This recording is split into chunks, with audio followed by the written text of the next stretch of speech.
श्रीरामचन्द्र कृपालु भज मन हरन भव भय दारुणम्। श्रीरामचन्द्र कृपालु भज मन हरन भव भय दारुणम्। रामाय रामभद्राय रामचन्द्राय मानसे रघुनाथाय नाथाय सीतया पतये नमः।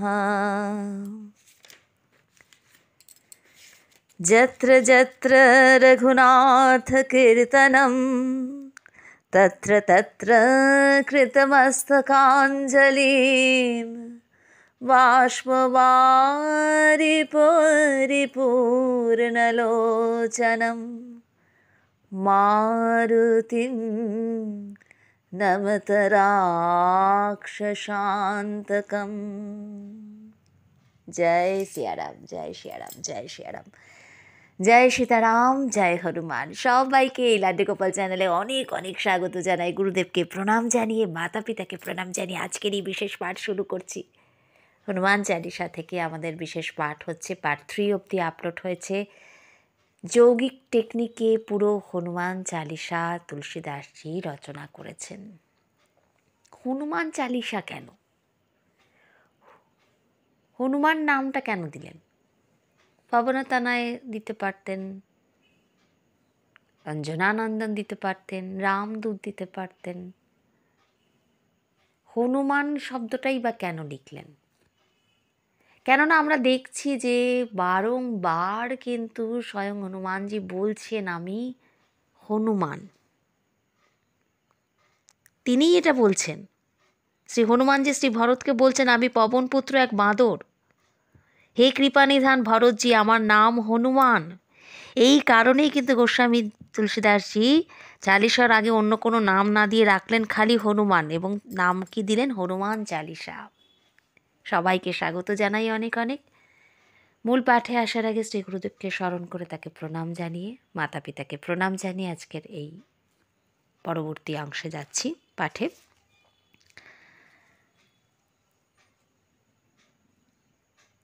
শ্রী গুরুদেব, প্রভু শ্রী রামচন্দ্র, সীতামাতা আর হনুমানজি এই পাঠ কৃপা করে যদি তারা শোনেন এবং আপনারা যারা তার ভক্ত রয়েছেন সবাই যদি কৃপা করে এই পাঠ শোনেন, তার থেকে আনন্দের আর কি আছে? আমি নিজেকে ধন্য মনে করব। তাহলে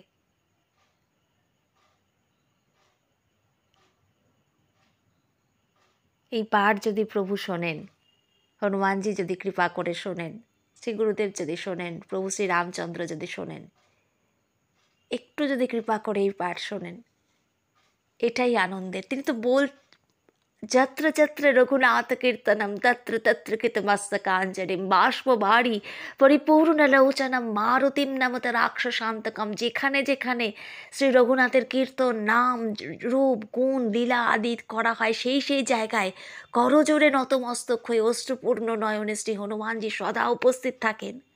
রাক্ষস বংশের কালরূপ ঘাতক সেই মারুতিকে সকলেই নমস্কার করুন। তাই কৃপা করে প্রভু আপনি এই পাঠ শুনুন। আমরা দেখেছি এর আগে হনুমান চালিসা চৌপাইতে জয় হনুমান জ্ঞান গুণ সাগর জয় কপীশ্বতি হু লোক জাগর, এই অবধি হয়েছিল। रामदूत यतलित बल धामा अंजनी पुत्र पवन सुत नामा महावीर विक्रम बजरंगी कुमति निवार सुमति के संगी। কি বলছেন? রামদূত यतलित बल धामा, অতুলিত বল ধামা, অতুলিত, কোনো তুলনাই হয় না যার। কার সাথে তুলনা করবেন? কিছু তো নেই। কার সাথে পরিমাপ করবেন, তুলনা করবেন? কার সাথে তুলনা করার মতন কিচ্ছু নেই, কেননা অতুলিত বল ধামা। সেই জন্যই তো গোস্বামী তুলসীদাসজি প্রথমে বলছেন যে বলবুদ্ধি বিদ্যা দেহু মহি হরহু কলেশ বিকার, যে দোহাটা আছে হনুমান চালিসার শুরুতে, যে আপনি আমার ক্লেশ বিকারগুলোকে হরণ করে নিন, পরিবর্তে আমাকে এই তিনটে জিনিস দিন, বল বুদ্ধি বিদ্যা। বল চাইছেন কেননা তার কাছে বল আছে তো, অতুলিত বল ধামা।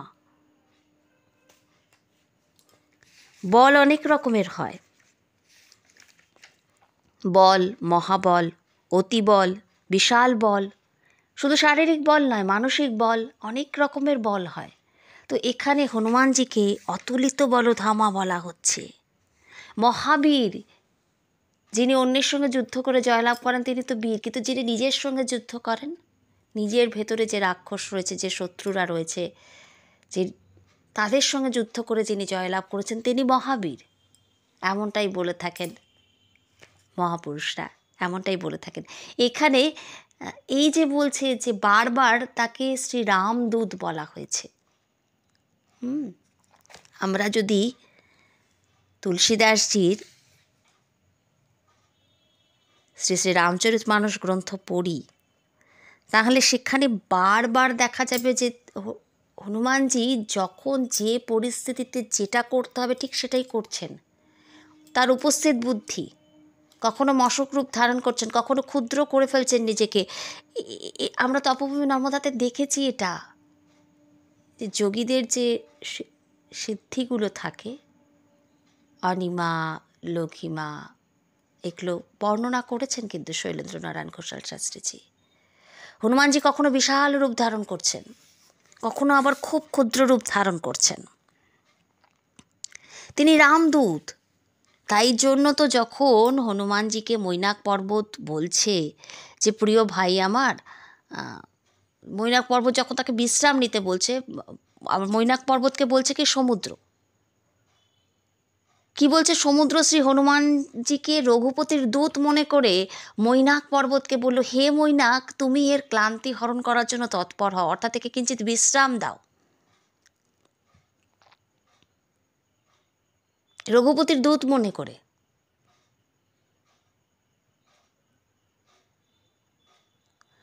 তো जलनिधि रघुपति दूत विचारी ते मई नाक हो ही श्रमहारी। জলনিধি কি বলছেন, সমুদ্র, রঘুপতি দূত বিচারী, রঘুপতির দূত বিচার করে, প্রভুর দূত এটা মনে করে মৈনাক পর্বতকে বলছেন যে হো হি শ্রমহারি, তুমি এর শ্রম হরণ করো, একে কিঞ্চিত বিশ্রাম দাও। বলাতে হনুমানজি কি বলছেন, হনুমান তেহি পরশকর পুনি কিনহ প্রণাম, তাকে প্রণাম করছেন। এই না যে না না না আমার কাজ আছে, তুমি সরে যাও, আমি চলে যাচ্ছি, আমার সময় নেই অত তোমার সাথে কথা বলে, এটা না। বিনয়পূর্বক তাকে প্রণাম জানাচ্ছেন। হনুমান তেহি পরশকর পুনি কিনহ প্রণাম। আর আমরা কেউ আমাদের সাথে কথা বলতে চাইলে, কেউ কথা বলার জন্য ব্যস্ত হলে, আমার সময় কই, আমার সময় নেই ফোন ধরার, আমার সময় নেই কথা বলার, 2 মিনিট দাঁড়িয়ে একে অন্যের সঙ্গে কথা বলবো, সেই সময়টুকু নিয়ে আমরা এত ব্যস্ত। আমরা নিজেদেরকে যতটা না ব্যস্ত তার থেকে বেশি ব্যস্ত দেখাই। আমাদের একে অপরের জন্য সময় থাকে না, সবাই বলছি না, একে অপরের যে কথা ধৈর্য ধরে শুনবো সেই সময়টুকু থাকে না। তার মানে আমি বলছি না যে কেউ পরনিন্দা পরচর্চা করলে বা কেউ উল্টোপাল্টা কথা বললে সেটা ধৈর্য ধরে শ্রবণ করতে হবে, তা নয়। কিন্তু কারু যে খবর নেব যে কেমন আছো বা ইত্যাদি, সেই সময়টুকু থাকে না বা ধৈর্য থাকে না। আমরা ব্যস্ততার খাতিরে অনেক কিছু আমাদের করণীয় থাকে যেগুলোকে আমরা করি না। এখানে হনুমানজি সেটা কিন্তু দেখিয়ে দিচ্ছেন, হনুমান তেহি পরশা করো পুনি কিনহ প্রণাম, রাম কাজ কিনহে বিনু মোহি কাহা বিশ্রাম। হে প্রিয় ভাই আমার, মৈনাক পর্বতকে প্রণাম করে বলছেন, শ্রীরামচন্দ্রের কার্য সম্পাদন না করে রাম কাজ কিনহে বিনু মোহি কাহা বিশ্রাম, রামচন্দ্রের কার্য সম্পাদন না করে আমার বিশ্রাম নেওয়ার সময় কোথায়? আমরা কি পড়লাম, রামদূত অতুলিত বলধামা, এটাই তো দূতের কাজ, অতুলিত বলশালী। सिंधु तीर एक भूधर सुंदर कौतक कूद चढ़े उताओ पर बार बार रघुवीर सवारी तर के उपवन तनय बल भारी। শ্রী রঘুবীরকে বারবার স্মরণ করছেন, একবার স্মরণ করে ছেড়ে দিচ্ছেন না, বারবার স্মরণ করছেন। সুন্দরকাণ্ডে আমরা দেখতে পাবো এটা, যারা পড়েছি আমরা তত জানি। তারা শ্রীরামচরিত মানস গ্রন্থে রয়েছে, সিন্ধু তীর এক ভূধর সুন্দর কৌতুক কूदी चढ़े उताऊ पर बार बार रघुबीर सवारी तर के उपवन तनय बल भारी। শ্রী রঘুবীরকে বারবার স্মরণ করছেন। আমরা একবার করে হাল ছেড়ে দিই, দুবার, তিনবার, চারবার, পাঁচবার করে হলো না, বারবার স্মরণ করছেন। আর শক্তি, নিজের মধ্যে শক্তি তত আসছে তো প্রভুর কৃপায়। মহাবলবান শ্রী হনুমান, बार बार रघुबीर सवारी तर के उपवन तनय बल भारी। बल भारी, মহাবলবান, অতি প্রবল বেগে ঊর্ধ্ব গগনে লম্ফ দিলেন। যে হি গিরি चरण देई हनुमंता चले सोगा पाताल तुरंता। जीमि अमग रघुपति करवाना एहि भांति चले हनुमाना। প্রবল বেগে এগিয়ে যাচ্ছেন, ঊর্ধ্ব গগনে লম্ফ দিলেন শ্রী হনুমান অতি প্রবল বেগে। বারবার রঘুবীরকে স্মরণ করছেন আর এটা করছেন, অতি বলশালী। সেই জন্য কি বলছেন, পবনতনয় বলভারী। আর প্রকৃত দূতের কাজ কি? প্রকৃত দূত কিন্তু সেটাই করে, যে কাজ তাকে দেওয়া, তার যে প্রভুর যে কাজ, সেটাকে সে খুব সুন্দর করে ঠিক ঠিক জায়গায় ঠিক ঠিক কাজ, না অতি বেশি না অতি কম, যেখানে যতটা দরকার। আমাদের কথাও না কোনখানে কতখানি বলতে হবে, কোন জায়গায় কতটা ঢুকতে হবে, প্রবেশ করতে হবে, কতটা করব না, এটাও জানা দরকার। এটার জন্য বুদ্ধি থাকা দরকার। শুধু বুদ্ধি থাকলেই হবে না, বল থাকতে হবে, তার সাথে বিদ্যা থাকতে হবে। তো হনুমানজির এই সবগুলোই আছে। সেই কারণের জন্যই তুলসীদাসজি তার কাছে বলছেন, বলবুদ্ধি বিদ্যা দেখো বহি। তো এইদিকে আবার দেবতারা পবননন্দনকে আকাশপথে গমন করতে দেখে শ্রী হনুমানজির শক্তি আর বুদ্ধি পরীক্ষা করতে চাইলেন। সেই জন্য তারা সুরসা নাগমাতাকে প্রেরণ করলেন। এবার সুরসা নাগমাতা এসে তাকে বলছে যে, আমি কিন্তু যে শক্তি আর বুদ্ধির মূল্যায়ন করার জন্য দেবতারা আমাকে প্রেরণ করছেন, আমি তার পরিচয় পেয়ে গেছি। কেননা কখনো তিনি বড় হচ্ছেন, কখনো তিনি ছোট হচ্ছেন। এবারে সুরসা নাগমাতার ভেতরে একবারে ছোট রূপ ধারণ করে প্রবেশ করে গেলেন। এবং সুরসা নাগমাতা তাকে বলছে, রাম কাজ সব করিহু তুমহ বল বুদ্ধি নিধান। আশিস দেই গই সো হর্ষি চলেও হনুমান। তুমি অমিত শক্তি আর বুদ্ধি সম্পন্ন। সুরসা নাগমাতা বলছে, তাই শ্রী রামচন্দ্রের সর্বকার্য সমাধা করতে সমর্থ হবে।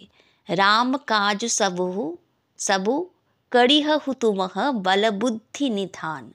তুমি বল এবং বুদ্ধি তোমার প্রচুর, অমিত শক্তি সম্পন্ন।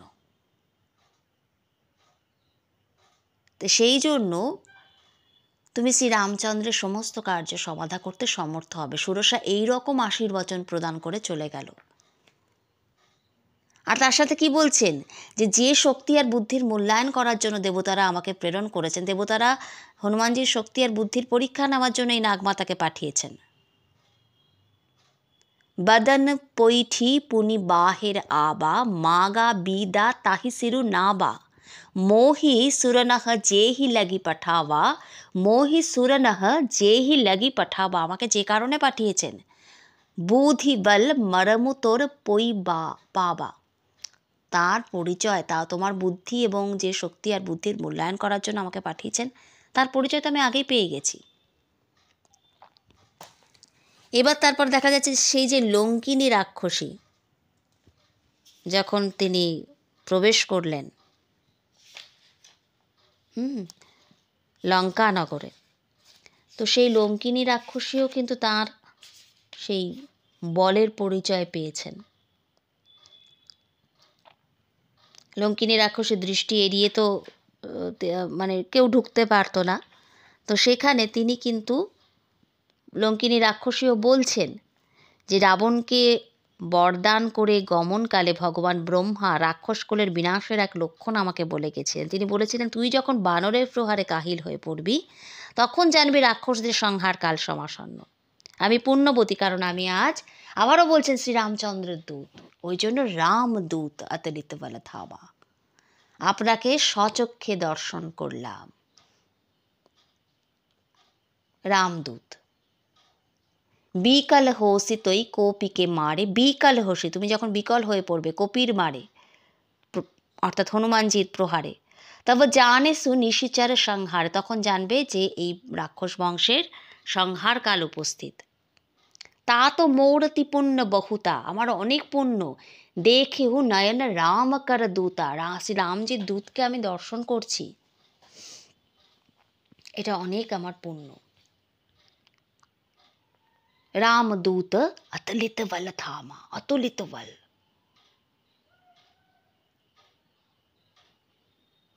ব্রহ্মচর্যের শক্তি, মাতা সীতার আশীর্বাদ, প্রভু শ্রী রামচন্দ্রের আশীর্বাদ, পবনতনায় তাঁর শক্তি, তাঁর আশীর্বাদ, কেশরী নন্দন, অঞ্জনা দেবী তপস্যা করে তাকে পেয়েছিলেন, সেই তপস্যার শক্তি, স্বয়ং সূর্যদেব তার গুরুদেব, সেই শক্তি। তাহলে এখানে কি বলছে? অঞ্জনী পুত্র পবনসুত নামা, রামদূত অতুলিত বল ধামা, অঞ্জনী পুত্র পবনসুত নামা।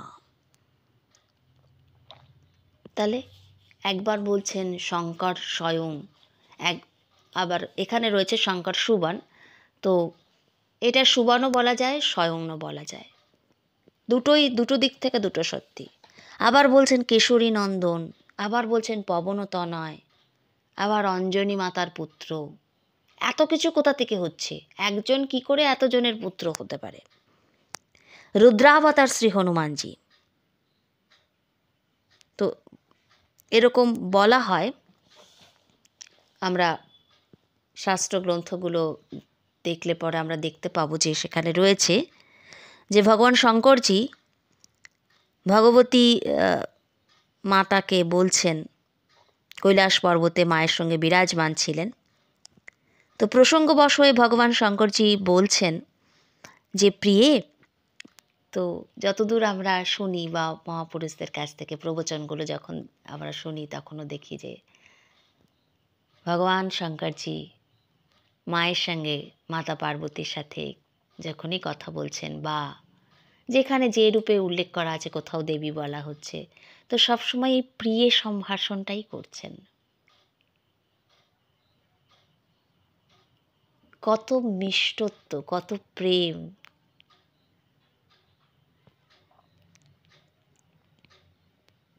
প্রিয়ে, যার নাম রটতে রটতে আমি গদগদ হয়ে যাই।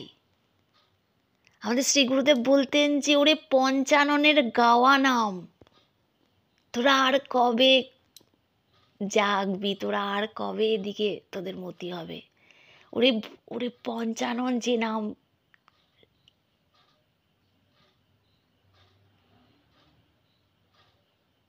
যে মহামন্ত্র, যে নাম, যে তাকে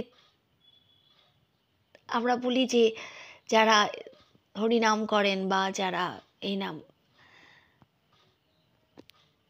অনেকে আছে যারা শঙ্করজিকে মানেন না,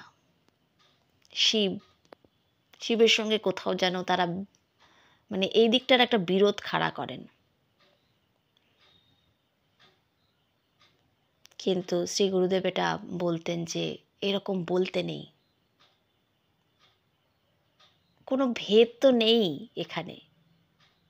এখানে বলছে যে যে নাম মহাদেব, এখানে মাতাকে বলছেন, স্বয়ং শঙ্করজি বলছেন যে জিনকে নামও, যার নাম নিতে নিতে, যার নাম রটতে রটতে আমি গদগদ হয়ে যাই আনন্দে। একই আমরা যখন প্রভু শ্রী রামচন্দ্রের কথা পাবো, তখন তিনি আবার মহাদেবের কথা বলছেন, বা তিনি শঙ্করজির কথা বলছেন। তপভূমি নর্মদাতে এই জায়গাটা খুব সুন্দর করে ক্লিয়ার করে দেওয়া আছে যে একের হৃদয়ে অন্যের অবস্থান। শিবের হৃদয়ে বিষ্ণুর অবস্থান, বিষ্ণুর হৃদয়ে শিবের অবস্থান, তাই তাদের মধ্যে কোনো ভেদ নেই। ভেদটা তৈরি করি আমরা। তো মাকে বলছেন যার নাম নিতে নিতে আমি গদগদ হয়ে যাই, আমার সেই প্রভু অবতার রূপ ধারণ করছেন সংসারে। সমস্ত দেবতারা ওনার এই যে লীলাতে সাথ দেবেন, সবাই ওনার সেবা করার জন্য অবতার রূপ গ্রহণ করবেন। ওনার সেবার সুযোগ আমি কেন ছাড়ব তাহলে? আমিও অবতার, আমিও আমিও অবতার রূপ নেব, রুদ্রা অবতার সেই জন্য। তো ভগবান শঙ্করজি তখন মাকে বলছেন, এই কথা যখন বলছেন তখন মা বলছেন যে প্রভু, ভগবানজির এই যে অবতার গ্রহণ, এটা তো রাবণের বিনাশের জন্য। তো রাবণ তো আপনার অনন্য ভক্ত, একনিষ্ঠ ভক্ত। তো রাবণ তো তার মস্তকও আপনাকে দিয়ে দিয়েছে, সমর্পিত করে দিয়েছে, তার যে 10টা মাথা। তো এটা শুনে ভগবান শঙ্করজি বলছেন যে হ্যাঁ দেবী, দেবী প্রিয়ে,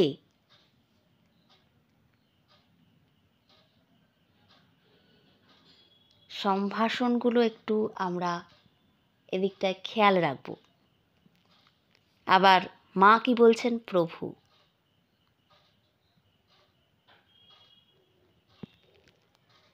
মা তা এই কথা শুনে স্বয়ং শঙ্করজি হাসছেন যে আপনার একনিষ্ঠ ভক্ত, আপনি কিভাবে তার বিনাশের, কি বলছেন এটা?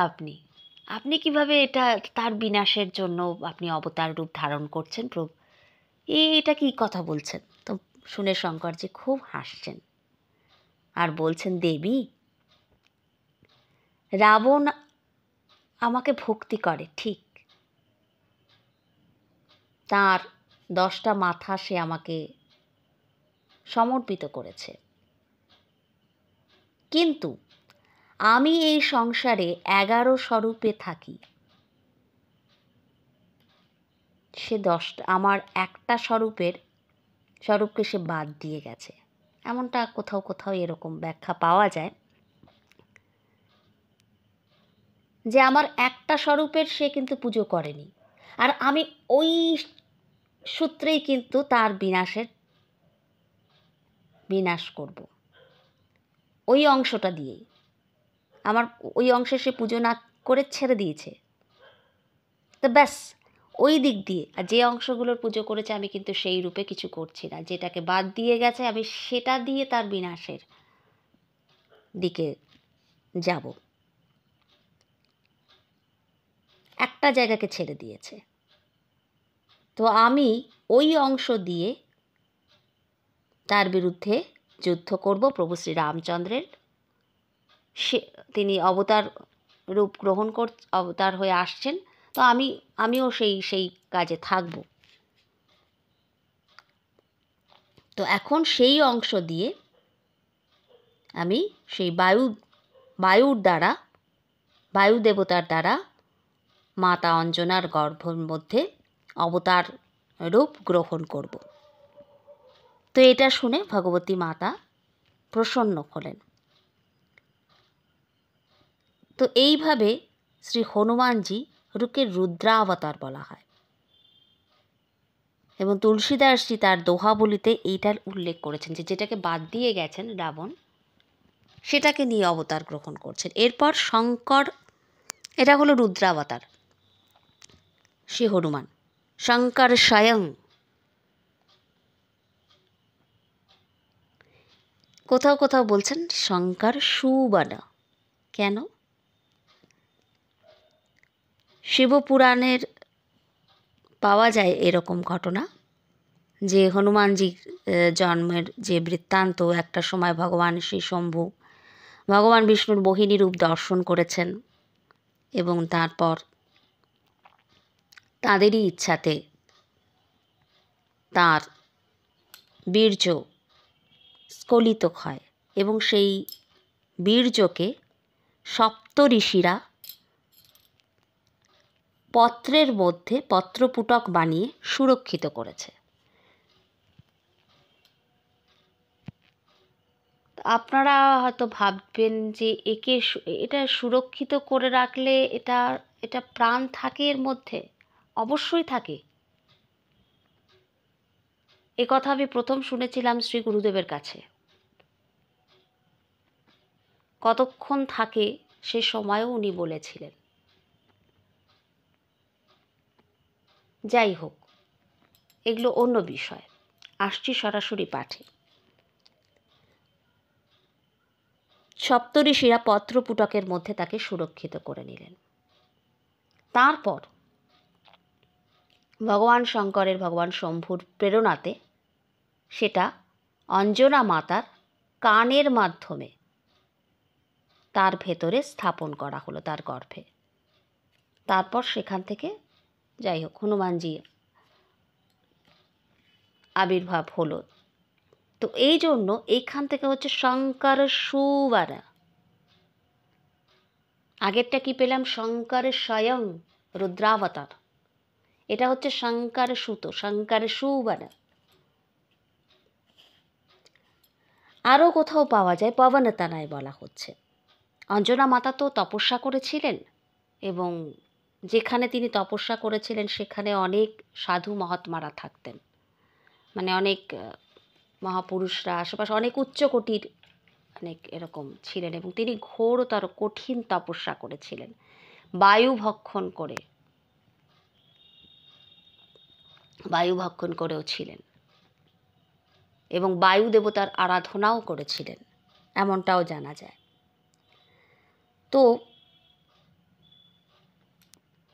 বানররাজ কেশরীর সঙ্গে অঞ্জনা মাতা অভিশপ্ত অপ্সরা ছিলেন।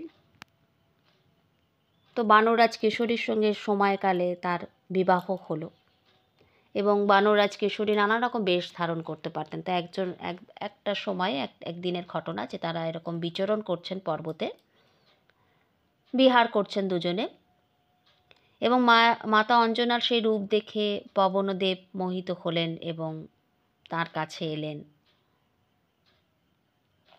তাকে স্পর্শও করলেন।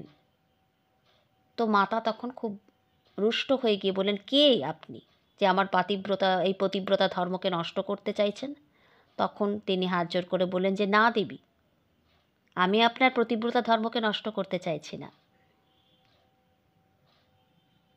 আমি সেটা করছি না। আমি এই যে মানসিকভাবে আপনাকে স্পর্শ করেছি, এতে তোমার এক পুত্র হবে, প্রচণ্ড শক্তিশালী, প্রচণ্ড পরাক্রমী, আমার মতনই। ভগবানের সেবার জন্য তার আবির্ভাব হবে, বলবুদ্ধিতে সে একদম অনুপ্রমেয় হবে, আমি তার রক্ষা করব। এইভাবে ভগবান শঙ্করের অংশরূপে বায়ুর মাধ্যমে মাতা অঞ্জনার গর্ভতে হনুমানজির আবির্ভাব হলো, যেখান থেকে হচ্ছে শঙ্কর সুবন। আর কেশরী, বানররাজ কেশরীর সাথে যেহেতু মাতা অঞ্জনার বিবাহ হচ্ছিল, কেশরী নন্দনা, পবনপুত্র বা বায়ুপুত্র। পবনতনয় বারবার হনুমানজি বলছেন, নিজের পরিচয় দিচ্ছেন কিভাবে? পবনতনয় বলে। অদ্ভুত, অতুলিত বলশালী, অতুলিত বলশালী। পঞ্জিকাস্থলা যে অপ্সরা ছিল, যে তিনি শিবভক্ত ছিলেন, তিনিও কিন্তু দেখা যাচ্ছে শিবভক্ত, এবং শিবপূজায় একাগ্রতা ছিল তার। তো সেই জন্যই আগামী যে যোজনা, আগামী যে ঘটনাটা ঘটতে চলেছে, সেখানে দেবাদিদেবের এই যে অংশকে ধারণ করতেও তো ক্ষেত্রটা তো উপযুক্ত হতে হবে, সবাই তো ধারণ করতে পারবে না।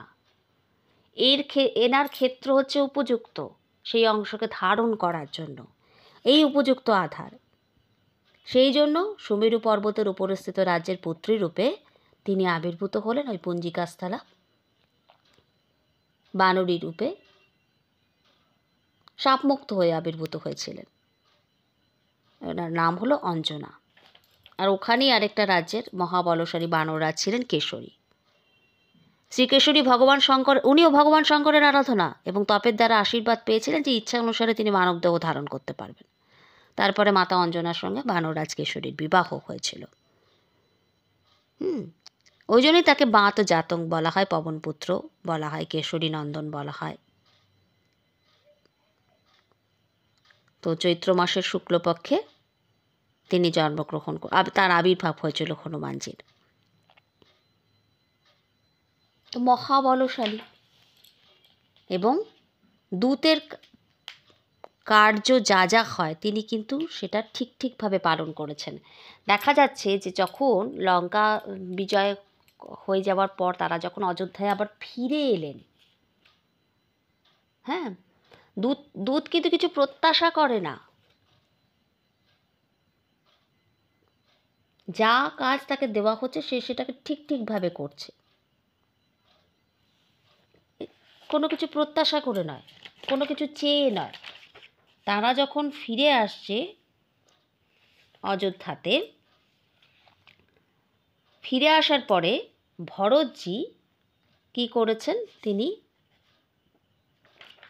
সবাইকে আভূষণ অলংকার সব কিছু দিয়ে সুসজ্জিত করছেন। তো তাকে যখন হনুমানজিকে যখন মতির মালা দেওয়া হয়েছে, হনুমানজি সেটাকে টান মেরে ছিঁড়ে ফেলে দিয়েছেন, কেননা তার তো কিছু চাইবার নেই। তিনি তখন অনাহত চক্র, যেটা বলা হয়, সেই হৃদয় বুক চিরে দেখাচ্ছে, আমরা দেখি না ছবিতে, যে দেখো আমি যেটা পেয়েছি, এরপর আমার কি চাই, আমার ওই মতির মালা কি দরকার, আমার হৃদয়ে প্রভুর নামের মালা রয়েছে, তিনি স্বয়ং রয়েছেন, মা সীতা স্বয়ং রয়েছেন, আমার এই মতির মালায় আমার এই পার্থিব জিনিসের কি প্রয়োজন। তিনি ওটাকে ছিঁড়ে ফেলে দিলেন, আমার তো প্রয়োজন নেই। এটাই হচ্ছে ভক্তের লক্ষণ। তার মতন এরকম ভক্ত কে হতে পারে? তা সেই জন্য যে ব্যাখ্যাটা এখানে দেওয়া হচ্ছে, যে রামদূত অতুলিত বল থামা অঞ্জনি পুত্র পবন সুত নামা।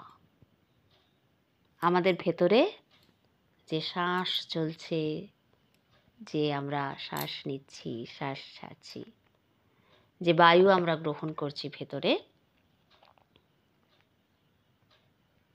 এটার মধ্যে দিয়ে কিন্তু তিনিই রয়েছেন। পাবনতা নয়, সর্বব্যাপকত্ব, তিনি সব জায়গায় পৌঁছে যেতে পারেন, কারণ বায়ু তো সর্বত্র রয়েছে, বায়ু তো সর্বত্র রয়েছে। এবং পঞ্চতত্ত্ব কী কী আপনারা জানেন? পৃথিবী, জল, অগ্নি, বায়ু, আকাশ। তার কাছে নতমস্তক হয়ে থাকে। আমাদের রোগ ব্যাধি যাবতীয় দুঃখ কষ্টগুলো সাথে কিন্তু পঞ্চতত্ত্ব যদি ব্যালেন্স না থাকে শরীরে, রোগ ব্যাধি তো হবেই। তো যাদের বারবার শরীর খারাপ হচ্ছে, বারবার অসুবিধে হচ্ছে, তারা যদি একটু প্রভু শ্রী রামচন্দ্রের কথা শোনেন, কথা পাঠ করেন, নাম নেওয়া বা করা বলতে যা বোঝায় সেটা যদি একটু চেষ্টা করেন, শ্রী হনুমানজির এই হনুমান চালিসা যদি পড়েন, তাহলে আস্তে আস্তে কিন্তু সেই তত্ত্বগুলো ব্যালেন্স হবে। কেননা পঞ্চতত্ত্ব তার কাছে নতমস্তক হয়ে থাকে। সেজন্য রামদূত অতুলিত বল ধামা অঞ্জনি পুত্র পবন সুত নামা।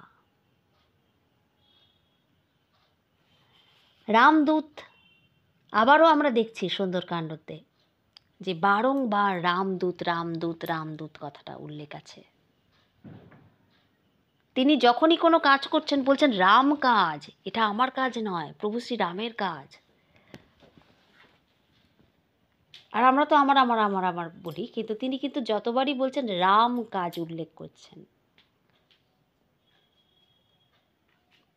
তো এরপরের যে অংশটা, সেগুলো এর পরের পাঠে আসতে থাকবে একের পর এক।